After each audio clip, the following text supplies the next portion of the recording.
Entonces, vamos a tener la palabra que ha traído el Señor en esta mañana a través de nuestra hermana Lidia. Amén, amén. Dios le bendiga, pastora. Gracias.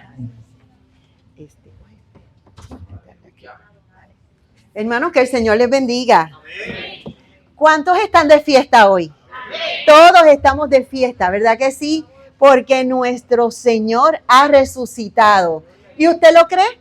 Amén. Claro que sí. Gloria a Dios.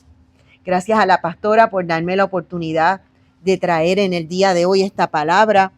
Una palabra que nos fortalece a cada uno de nosotros como cristianos. Porque ningún líder religioso en toda la tierra ha resucitado. La tumba está llena de ese cuerpo que estuvo en vida y que lo enterraron. Hay algunos que ni siquiera saben dónde están. Pero la tumba de nuestro maestro está vacía. Hoy recordamos que la tumba de nuestro maestro está vacía. Esa es la diferencia que hay entre todas las demás creencias y nuestra fe, porque somos llenos de la fe de Dios. Y vamos a hacer una oración y le voy a pedir que se pongan de pie para que me acompañen en esta oración, para que sea el Espíritu Santo de Dios ministrando y hablando a cada uno de nosotros. Padre, en el nombre de Jesús te damos gracias. Gracias, Señor, por la gran oportunidad que nos das de reunirnos en esta mañana. Porque ciertamente hay muchos que quisieran reunirse en tu nombre y no pueden, pero tú, Señor, nos has dado este privilegio en el día de hoy. Los hermanos juntos en armonía. Gracias, Señor, porque nos has dado una familia que nos abrazamos, que nos amamos, que nos sostenemos los brazos los unos con los otros. Gracias, Señor, porque nos diste la oportunidad de conocerte a ti, dueño y Señor Salvador de la tierra. Gracias, Dios, porque somos hombres y mujeres transformados por un evangelio de poder, un evangelio de autoridad, un evangelio que transforma al ser humano. Gracias, Dios, porque hoy somos resucitados en ti, porque en ti tenemos vida y vida en abundancia. Te presentamos, oh Dios, este mensaje. Te pedimos, Dios, que seas tú supliendo a cada una de las necesidades de mis hermanos. Solamente tú conoces, oh Dios, lo que hay en el corazón, pero tú, Señor, eres un Dios de amor y de misericordia, que pasas el bálsamo sobre cada corazón, que traes luz en medio de la oscuridad y que nos ayudas a seguir hacia adelante. Gracias, Espíritu Santo, en el nombre poderoso de Jesús. Amén y amén. Aleluya. Denle un aplauso a Dios porque la tumba está vacía. Aleluya. Y busquen conmigo en Primera de Corintios, capítulo 15, versículos del 12 al 14. Primera de Corintios, capítulo 15, del 12 al 14. Y dice así la palabra de Dios, en el nombre del Padre, del Hijo y del Espíritu Santo. Pero si se predica que Cristo resucitó de los muertos, como dicen algunos entre vosotros, que no hay resurrección de los muertos. Porque si no hay resurrección de muertos, tampoco Cristo resucitó. Y si Cristo no resucitó, vana es entonces nuestra predicación y vana también es nuestra fe. Aleluya. Pueden sentarse, aleluya. Gracias, Dios. Ustedes saben que el apóstol Pablo dedicó un solo capítulo completo, porque sí, el apóstol Pablo lo ha dicho muchas veces en muchas de sus epístolas, pero dedicó un capítulo completo, el capítulo 15 de Primera de Corintios, para hablar claro respecto a la verdad de la resurrección de Cristo. Porque en aquel tiempo los corintios tenían muchísimos dones. Uno de los problemas que tenían los corintios era como que no se amaban. Fíjense, los dones se manifestaban, pero tenían una situación con el amor que era un poquito difícil. Y sabemos que el amor entre los hermanos es indispensable para poder habitar todos juntos en armonía. Así que los corintios tenían un poquito de problema en cuanto a eso. Y otra cosa que estaba pasando con ellos era que empezaron a tergiversar la verdad de la resurrección. Ellos decían que no era que nosotros íbamos a resucitar este cuerpo, sino que nosotros resucitábamos espiritualmente. Y cuando llega a los oídos del apóstol Pablo, que ellos estaban pensando en este tipo de interpretación de la resurrección, él se preocupa por asegurarse de que todos entiendan de que nuestra resurrección es de este cuerpo físico que está aquí. Jesucristo murió en la cruz y Jesucristo fue sepultado en este lugar, en la tumba, en el sepulcro. Cuando Cristo se levanta, todos lo vieron. Él caminó entre ellos, Él habló con ellos, Él compartió con ellos y era un cuerpo físico que ellos podían ver, no era un espíritu, era un cuerpo que se podía tocar. Así que el apóstol habla de esto y muestra dentro de este capítulo 4 verdades importantes. La primera es que con él haber resucitado, él está confirmando y mostrando que realmente él es el Hijo de Dios y que la muerte no tiene ningún tipo de control sobre él. ¿Cuántos aquí le temen a la muerte? Qué bueno, nadie le tiene miedo. Honestamente, la muerte es una transición. A través de la muerte nosotros pasamos de un cuerpo físico al espiritual. Dentro de nosotros vive ese espíritu ahí adentro. Y él está amarrado a un cuerpo físico que se enferma, se cansa, se envejece, quisiera hacer algo y no puede, porque quizás es más fácil quedarse acostado en la cama que levantarse y hacerlo.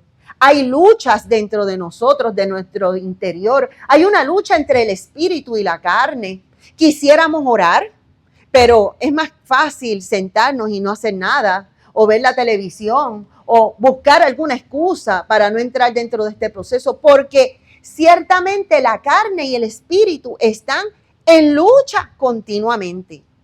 Así que cuando nosotros trascendamos, cuando este cuerpo físico se apague, entonces nuestro espíritu morará eternamente con el Padre. ¿Cuántos esperan ese momento? Así que lo que estamos pasando ahora mismo son pruebas muy pequeñas, son pasajeras. ¿Qué como usted puede comparar? Quizás 90 años, 95, digamos 100 años de vida, comparado con una eternidad. 100 años de vida es muy poquito comparado con una eternidad. Por eso es que en este tiempo, en estos años que nos toca vivir, nosotros tenemos que vivir para Dios, conociendo de que en un momento determinado nosotros resucitaremos con Cristo, aleluya, porque Él fue la primicia, Él es el primero que ha resucitado. Y a lo mejor usted me dice, bueno, pero Lázaro resucitó y Jesucristo resucitó a mucha gente que ya había muerto, pero esa gente que resucitó murió. Jesucristo es el primero que ha resucitado con este cuerpo glorificado y ascendió a los cielos. Jesucristo no volvió a morir más. Así que Él es la primicia, demostrándonos a nosotros que eso lo vamos a pasar cada uno de nosotros. ¿Cuántos quieren subir al cielo? Estamos esperando ese momento. Así que esta resurrección demuestra que Jesucristo es realmente Hijo de Dios y que a través de su muerte y a través de su resurrección nosotros tenemos vida y vida en abundancia. La sangre de Cristo te limpia de todo pecado porque de modo si alguno está en Cristo, nueva criatura es, las cosas viejas pasaron y todas son hechas nuevas. Así que hoy estamos reunidos aquí gente que ha sido limpiada y lavada por la sangre de Cristo, que ha visto a un Dios todopoderoso resucitado. No es una creencia, no es un cuento. Si realmente Jesucristo no hubiera resucitado, toda la historia de Jesucristo hubiera pasado. A lo mejor lo estudiarían en la universidad o en la escuela, lo pasarían por delante y la Biblia no sería el libro más escrito en más idiomas y más distribuido en todo el mundo. ¿Por qué la Biblia es ese libro que más se ha distribuido? Porque el espíritu del hombre reconoce que es palabra de Dios. Cuando usted está pasando por dificultad, usted abre esa Biblia.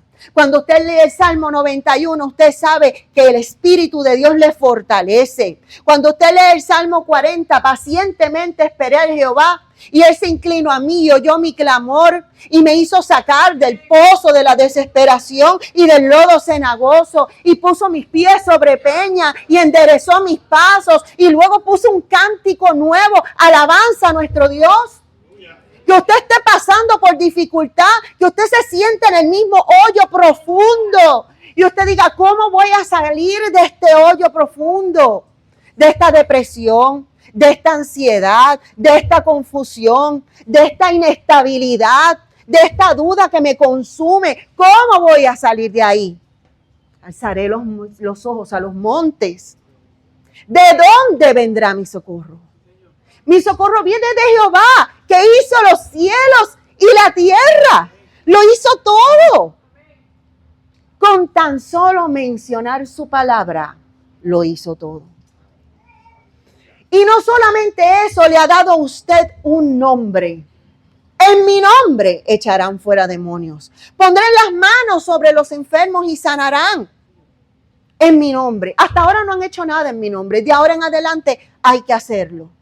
Porque les he dado ese nombre, un nombre que es sobre todo nombre. Es una autoridad que tú y yo tenemos como cristianos.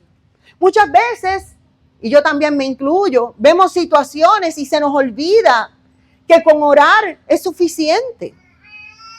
La situación en el hogar, la situación de un amigo. Sabemos que hay una persona que está pasando por dificultad y le decimos, no te preocupes que Dios va a obrar. Tenemos que dar un pasito más. No te preocupes, Dios va a orar. ¿Me permites orar por ti? Porque podemos dar las mejores palabras de aliento, pero qué bien cae una oración. ¿Qué falta hace? A veces usted no necesita como que alguien le ponga las manos y ore. Yo necesito que alguien me ponga las manos y ore por mí. Porque cuando alguien ora por ti, tú sientes la libertad y tú sientes el Espíritu de Dios y tú sientes el amor de Dios. El amor de Dios que sobrepasa todo entendimiento. Ese amor de Dios que nos ayuda, que nos fortalece en medio de la prueba. Aleluya. Así que nuestro Jesús de Nazaret, a través de su muerte, nos demostró ese perdón y nos demostró que tenemos vida eterna. Hay tantas creencias, tanta gente que dice, mira, cuando la gente muere ya se acabó todo. Viven como quieran porque piensan en algo que se llama la aniquilación del alma. Que cuando la gente muere, pues ya se acabó todo. Y después de ahí no hay más nada. Pero la palabra de Dios no dice eso. La palabra de Dios dice que después de esta vida hay una vida. Y que nosotros en este tiempo tenemos que decidir dónde queremos vivir la eternidad. Porque como muy bien nos estaba explicando nuestro hermano Billy, o nos vamos para el cielo o nos vamos para el infierno. Porque no hay lugares intermedios. Esto del purgatorio es una fábula. Porque la palabra de Dios no dice nada en cuanto a eso. Esas son teologías que han creado otras religiones, que unas las han adoptado y otras, pero no nos habla nada de esto. Tenemos que hoy, en esta mañana, saber que Dios hizo provisión para ti, para que tú no vayas al infierno, para que tu eternidad tú no la pases ahí, para que tu eternidad tú la pases en la presencia de Dios. ¿Cuántos quieren pasar esa eternidad en esa presencia? La puerta está abierta. La sangre de Cristo todavía está fluyendo. La sangre de Cristo te puede limpiar, te puede transformar. Tú puedes ser una nueva criatura hoy. O puedes reconciliarte con Dios si es que dentro del proceso nos hemos cansado y nos hemos agotado. Además de esto, quisiera leerles este versículo que se encuentra en 1 Corintios 15, 20 al 23. Mas ahora Cristo ha resucitado de los muertos. Primicias de los que durmieron es hecho. Porque por cuanto la muerte entró por un hombre, también por un hombre la resurrección de los muertos. Porque así como en Adán todos mueren, también en Cristo todos serán vivificados. Pero cada uno en su debido orden. Cristo las primicias y luego los que son de Cristo. Así que ahí estamos tú y yo. Ahí está la promesa conferida. Ahora, les voy a hacer una historia. Porque sabemos que todo esto sucedió en ese momento. Así que yo quisiera ir analizando un poco lo que pasó. El sumo sacerdote Caifás, el sacerdote y los del concilio, se dieron cuenta que Jesucristo estaba, como ellos dicen, alborotando a las multitudes. Sanaba a los enfermos, libertaba a los cautivos, hablaba con las mujeres pecadoras, se reunía con los pecadores, entraba a comer a la casa de gente que ellos consideraban indigna y empezó a predicar un evangelio diferente a lo que ellos estaban acostumbrados. Su evangelio, su prédica iba acompañada de poder. Se reúnen todos ellos y dicen, ¿sabes qué? Tenemos que hacer algo con este hombre. Y dice la palabra claramente que fue por envidia. La envidia movió a esos líderes a planificar en contra de Jesús. Aquí hay alguien que ha sido víctima de la envidia. Quien menos tú te imaginas tiene envidia para contigo. Quien menos tú te imaginas planifica en contra de tu bienestar, en contra de ti. ¿Cuántos aquí han pasado por eso? Yo he pasado por eso. Claramente. A consecuencia de la envidia, ¿sabes qué hacen mucho? Te ponen el pie para que no puedas seguir. Y si te puedes caer, mejor. La envidia es un sentimiento que entra en el corazón del ser humano. En un corazón que obviamente no tiene a Dios. La envidia corroe el corazón y lo daña. Y hace que esa mente empiece a maquinar y a producir pensamientos que son equivocados. La envidia enferma el cuerpo. Yo sé que tú tienes que haber visto gente que tiene el corazón tan lastimado que físicamente se enferman. Eso se llama somatizar, somatizan, pasan la enfermedad al cuerpo.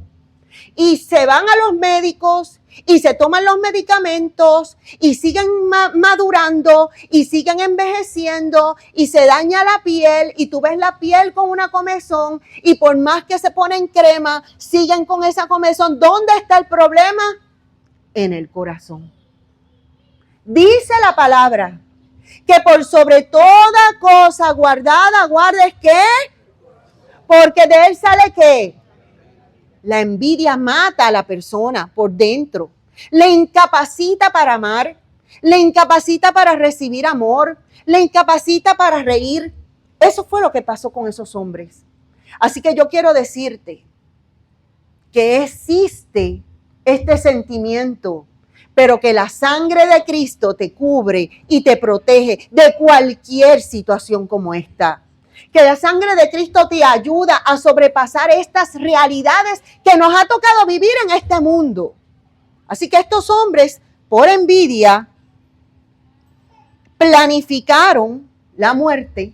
Jesucristo es crucificado y cuando Jesucristo está crucificado, aparecen dos personas importantes, José de Arimatea y Nicodemo. José de Arimatea pidió ese cuerpo a donde Pilato y le dieron el cuerpo.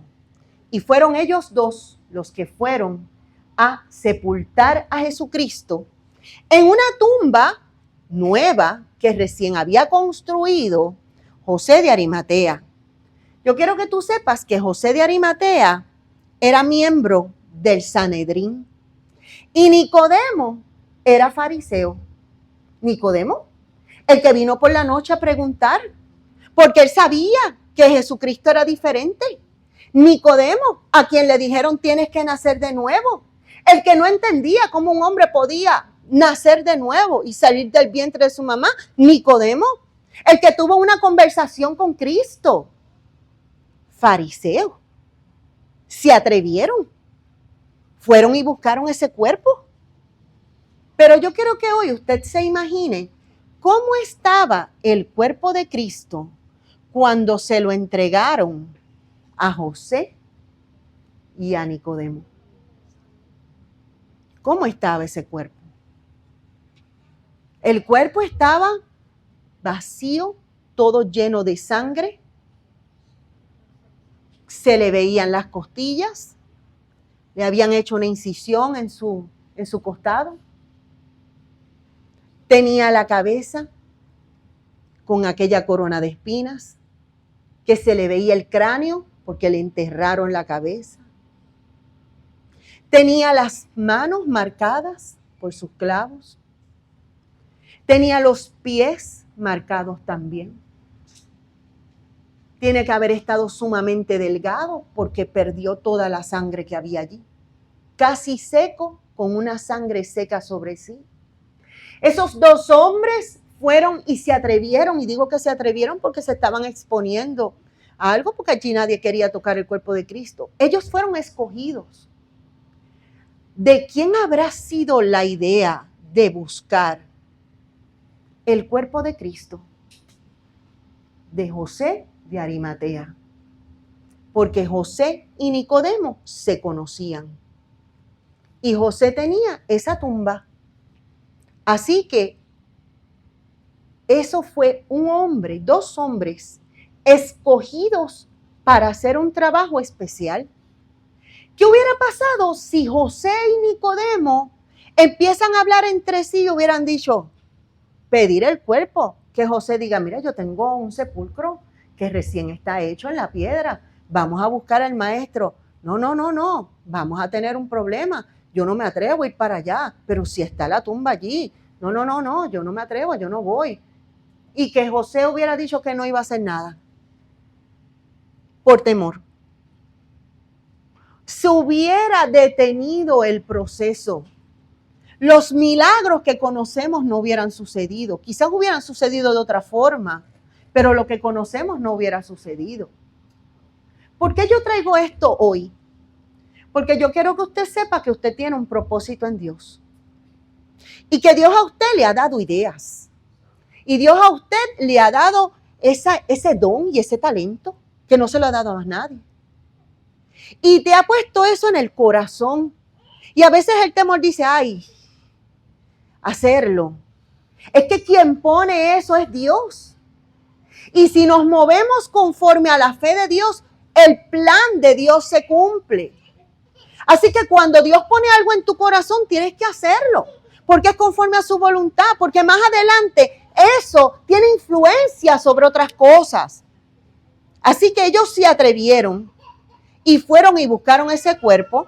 Buscaron mirra, buscaron aloe. ¿Y sabes qué hicieron? Ungieron el cuerpo del maestro.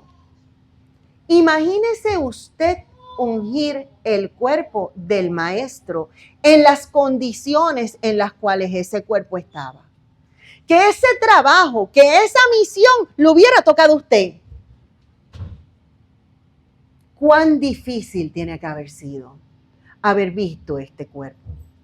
Saber que un hombre de Dios, saber que un hombre que hizo tanto bien, fue totalmente abusado allí injustamente. Y que ese trabajo le toque a usted, ungir el cuerpo.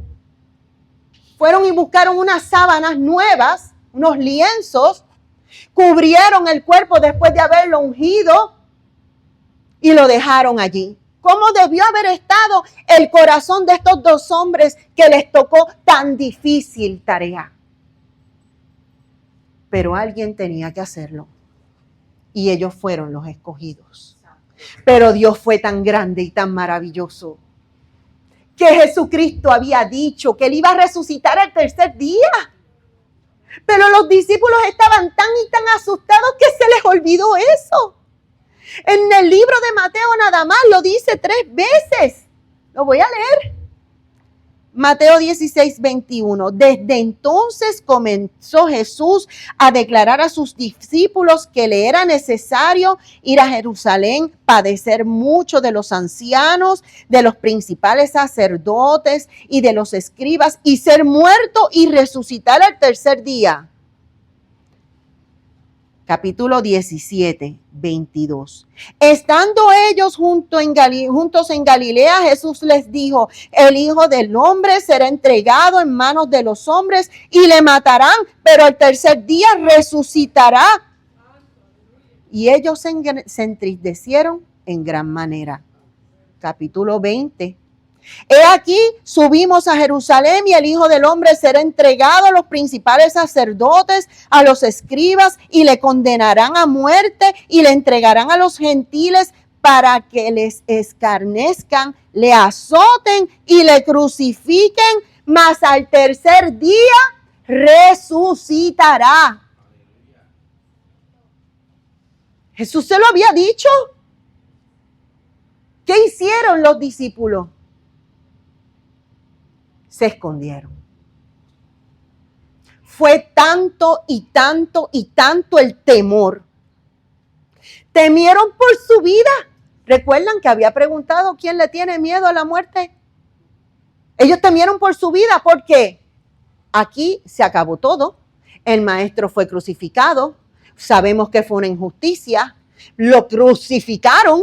Si nosotros seguimos aquí, también nos van a crucificar a nosotros. Lo que sufrió el maestro, nosotros no lo vamos a padecer. Así que si se enteran, todo el mundo sabía que nosotros éramos los discípulos.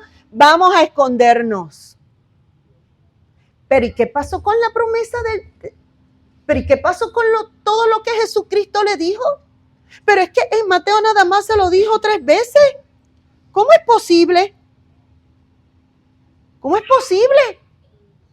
Yo tengo una posible respuesta. ¿Sabes qué fue? El miedo. El miedo. El miedo consume. El miedo detiene. El miedo no te deja crecer. El miedo te congela en las situaciones. El miedo te hace olvidar las promesas que Dios tuvo contigo. El miedo hace que en medio de la situación se te olvide que Él te ha prometido que va a ser contigo siempre, que estará contigo siempre. El miedo hace que se te olvide la palabra que dice: yo estaré contigo todos los días hasta el fin del mundo. El miedo hace que se te olvide que Él es tu proveedor, que si Él alimenta las aves de los cielos, te puede alimentar a ti. El miedo hace que tú te confundas y piensas que vas a morir porque te dieron un diagnóstico. ¿Pero qué es un diagnóstico ante la presencia de Dios, ante la palabra de Dios? ¿Qué es? ¿Cuántas promesas Dios te ha dado a ti y a ti se te han olvidado en medio de las situaciones?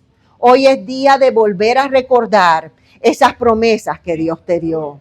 Tú no te vas a confundir. Tú vas a coger esas promesas y las vas a escribir. Y tú las vas a poner ahí en el espejo de tu cuarto. Y tú las vas a poner en la nevera. Y cada vez que venga una situación difícil, tú vas a leer esa promesa. Y esa promesa te va a ayudar a ti a seguir hacia adelante. ¡Aleluya!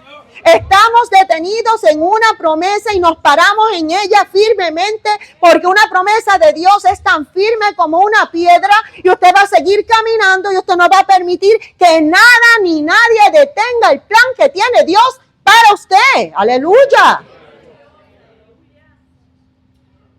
No es fácil pasar por situaciones. Yo he pasado por muchas. Yo pasé por unos problemas económicos terribles.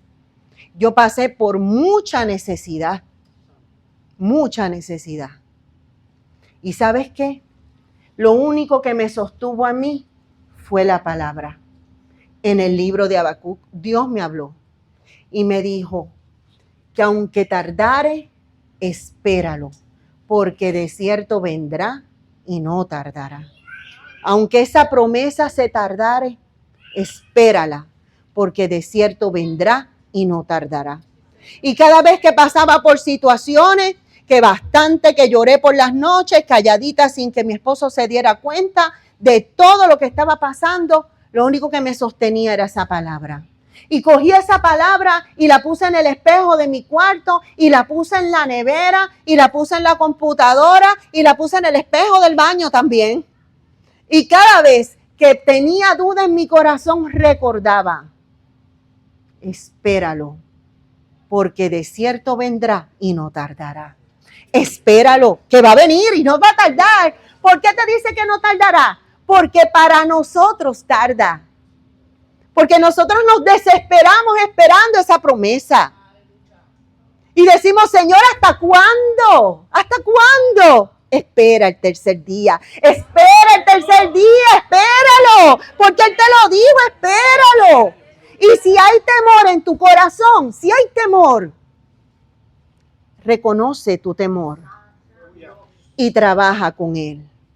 Alma mía, espera a Jehová, porque aún he de alabarle. Salvación mía y castillo mío, mi Dios en quien confiaré. Aleluya. ¿Sabes que Él te va a poner en lo alto? ¿Sabes que te va a poner en las alturas? En las alturas. Ese es el lugar donde nos pertenece.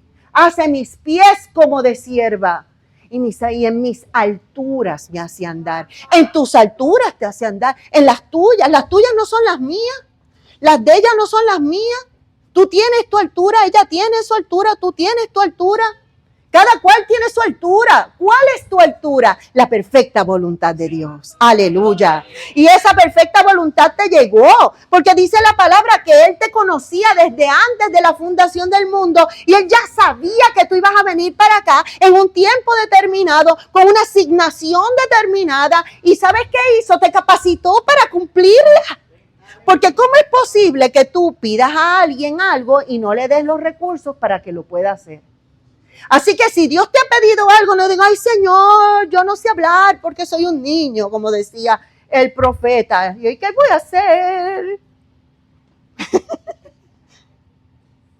No me digas que eres un niño, porque tú vas a hacer todo lo que yo te diga. Tranquilo. Así que este temor hizo que estos discípulos estuvieran allí, escondidos, que olvidaran la promesa que Dios le había tocado, que olvidaran todas las situaciones que habían pasado. Pero ¿sabes qué? Cuando Jesús resucita, dejó una marca dentro del sepulcro. ¿Qué dejó allí? Aquella sábana limpia, aquellos lienzos en los cuales Jesús fue envuelto. Llegaron las mujeres. El ángel le dijo, no busques, porque ha resucitado. Y allí estaban esos lienzos. ¿Sabes qué simbolizan esos lienzos? En nuestra vida, todas las cosas que tenemos que dejar cuando realmente tenemos vida en Dios. Usted tiene que dejar los lienzos. Usted no puede seguir buscando la presencia de Dios y venir a la iglesia y tener años de convertido y estar amarrado y enlazado todavía a los lienzos del pasado. ¿Y qué son los lienzos del pasado? Los lienzos del pasado pueden ser aquellas situaciones que nos aturden y pertenecen a ese pasado, lo que nos hicieron cuando éramos niños, el coraje que le tenemos a una vecina que quizás hizo un comentario fuera de lugar, aquello que nos hicieron nuestros amiguitos cuando estábamos en la escuela que fue totalmente injusto, o quizás las palizas que nos daba nuestra mamá o nuestro papá injustamente, o quizás situaciones que te aturden, abusos sexuales que se tuvieron, situaciones que cargamos eternamente y no podemos ser libres de ese pasado, dudas, temores, inseguridades, confusiones, fracasos. Empecé a estudiar, no terminé de estudiar, yo no voy a estudiar nada. Oye, bueno, pero a lo mejor te caíste primero, pero puedes seguir hacia adelante. Tuvo una relación, la relación no funcionó, no sirve para nada, todos los hombres son iguales. No todos los hombres son iguales. No voy a seguir hacia adelante porque de verdad esa gente son un problema. Uno llega allí, lo miran mal a uno, mejor no voy para ningún lado. ¿Qué pasa? Situaciones del pasado. Tantas cosas que te han hecho. Oye, pero ¿cuántas cosas le hicieron a Jesucristo? Jamás nos podrán hacer a nosotros algo mayor que lo que le hicieron a Jesucristo. ¿Y qué hizo Jesucristo? Amar y perdonar. Si a ti te han hecho algo en el pasado, si todavía tú recuerdas lo que te hicieron, si todavía te duele, el primer paso que hay que hacer es decirle al Señor con esta mente, porque con el corazón a veces da trabajo, Señor, bendice. Yo perdono. Yo perdono. Yo decido aquí con esta mente, porque con el corazón está, yo decido perdonar. No tengo que entender lo que pasó. Me consta que fue una injusticia. Pero mira aquí. ¿Por qué? Porque la persona que carga eso en el corazón es quien se lastima. No es la otra persona. A la otra persona ni le importó. Lo más seguro la otra persona ni piensa en ti. Lo más seguro la otra persona ni siquiera se acuerda de lo que pasó. Y uno vive eternamente pensando en todo lo que le hicieron. Emocionalmente atados a un recuerdo que lo que hace es quitarte energía. Oye, esto es como las computadoras. La computadora tiene 5 gigas, una buena computadora de 5 gigas de memoria. Y el evento te ocupa 4 gigas de memoria. Y lo único que tienes es 1 giga para poder ejecutar lo que tú quieres hacer. ¿Por qué? Porque todo el tiempo estás pensando en eso.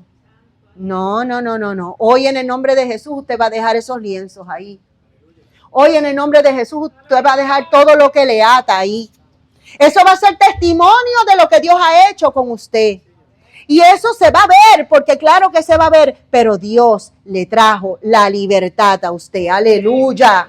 ¿Y sabes qué pasó? Después que dejó los lienzos, dice la palabra, que se presentó a 500 personas y fue y visitó a sus discípulos y fue y habló con las mujeres y fue y caminó por el campo y llevaba conversación con todo el mundo. Hizo su trabajo, le dijo, quédense aquí.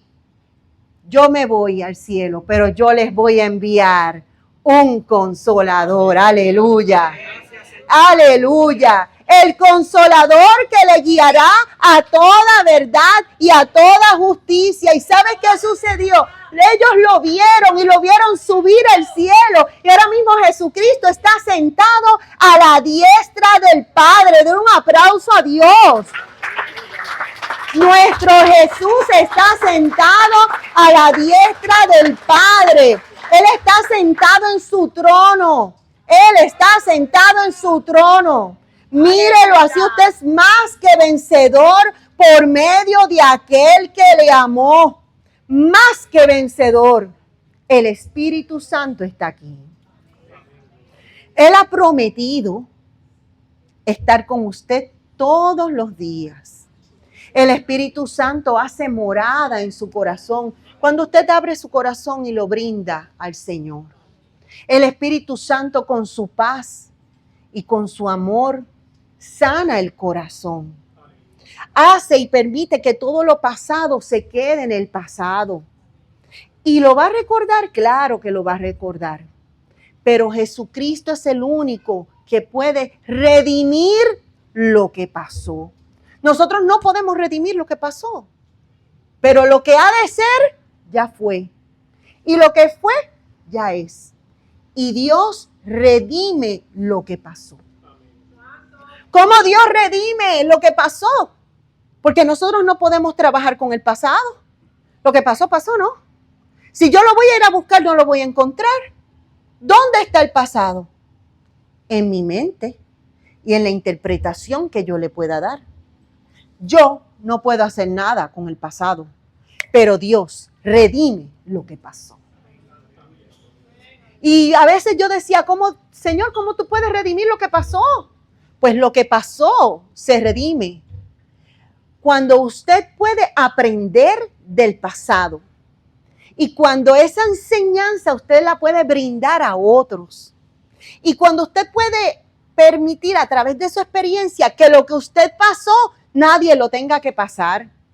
Y cuando lo que pasó le fortalece y le da propósito de vida. Usted sabe que mujeres que han sido maltratadas, que han salido del maltrato, ahora pueden unirse y ayudar a otras que estén pasando por lo mismo. Eso es redimir el pasado.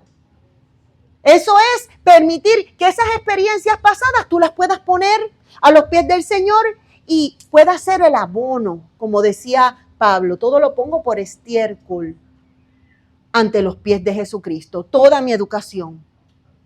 Pedro pasó también por situaciones difíciles. Un hombre que negó a Cristo 3 veces. Un hombre que fue transformado a través del poder del Espíritu Santo y dio una prédica indicando la verdad de la resurrección de Cristo. Hoy nosotros tenemos que hablar de eso. Hoy nosotros tenemos que decir que Cristo ha resucitado. Hoy tenemos que tomar la decisión de soltar esos lienzos, de vivir de ahora en adelante libre en Cristo, de como dice el apóstol, dejando todo ciertamente atrás y mirando hacia esa meta. Eso es lo que tenemos que buscar. ¿Cuál es la meta? Basta ya de detenerte en el camino. Basta ya de quedarte quieto. Basta ya de estar buscando en el pasado cosas que te lastimaron. De hoy en adelante es un nuevo día. De hoy en adelante te vas a mover con poder. De hoy en adelante te vas a mover hacia el frente. De hoy en adelante vas a redimir ese pasado, aprendiendo del pasado y enseñándoselo a muchos. De hoy en adelante vas a abrir tu boca y vas a decir las cosas grandes que Dios ha hecho contigo. Y si todavía no lo ha hecho, empieza a confesarlo, porque ciertamente cuando tú lo crees se hace. Créelo en tu mente, confiésalo y será hecho en el nombre de Jesús. Así que hoy vamos a ponernos de pie porque Dios tiene un trabajo especial con esta iglesia. Yo estaba orando para este mensaje y el Señor me habló y me dijo, hoy hay que ungir a la iglesia. La iglesia tiene que salir de aquí ungida. Usted no se vaya de aquí sin que alguien ore por usted. ¿Por qué? Porque Dios ha prometido estar con usted y protegerlo. Pero en el día de hoy vamos a hacer una obra poderosa. Y vamos a movernos en el nombre de Jesús. Aleluya. ¿Alguien quiere la oración antes de ungir a la iglesia? ¿Hay alguien que necesita la oración? Bendiciones, Dios te bendiga. ¿Alguien más necesita la oración? Aleluya, el altar está abierto. Entre en la presencia del Señor, gócese, porque ciertamente Dios es bueno. Aleluya, glorioso es el Señor. Santo. Sí, Señor. Y necesita esta oración. Aleluya.